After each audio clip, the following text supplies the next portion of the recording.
A few weeks ago, I spoke directly to the people of Iran.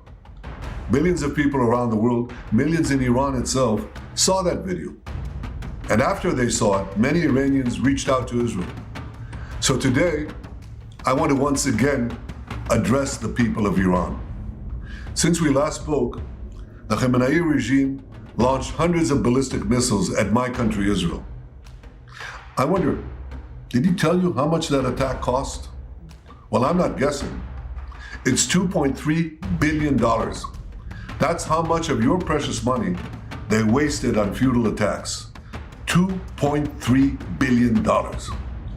The missiles did marginal damage to Israel. But what damage did they do to you? That sum could have added billions to your transportation budget. It could have added billions to your education budget.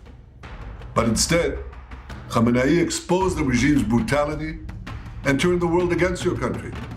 He robbed you of money that should have been yours. I want you to imagine, just imagine, how your life could be different if Iran was free. You could speak your mind without fear. You could make a joke without wondering if you'd be carted off to Evin prison. Close your eyes. Picture the faces of your children, beautiful, innocent souls. Think of the endless potential they would have.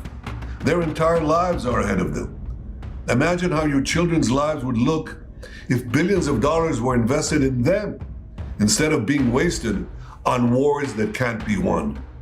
They would receive world-class education. You would receive beautiful roads, advanced hospitals, clean water. You know, Israel has the world's most advanced desalination system, and we'd be happy to help rebuild Iran's collapsing water infrastructure. These and so many other things are the things you could have. But that's what Khamenei's regime denies you every single day. They obsess about destroying Israel rather than about building Iran. What a shame. Another attack on Israel would simply cripple Iran's economy. It would rob you of many more billions of dollars. I know that you don't want this war. I don't want this war either. The people of Israel don't want this war. There is one force putting your family in grave danger: the tyrants of Tehran. That's it. But there's also good news. Every day, that regime gets weaker. Every day, Israel gets stronger.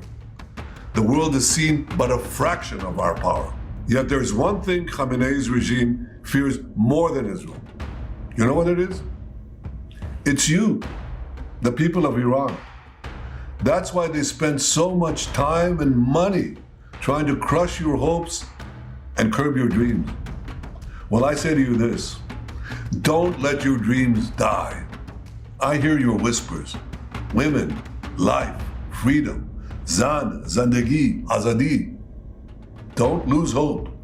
And know that Israel and others in the free world stand with you. The regime wants to destroy your future as they seek to destroy our state. Well, we won't let that happen. I have no doubt that one day in a free Iran, Israelis and Iranians will build together a future of prosperity and peace. That is the future Israel deserves. That is the future Iran deserves. Together, let us turn this beautiful dream into a reality.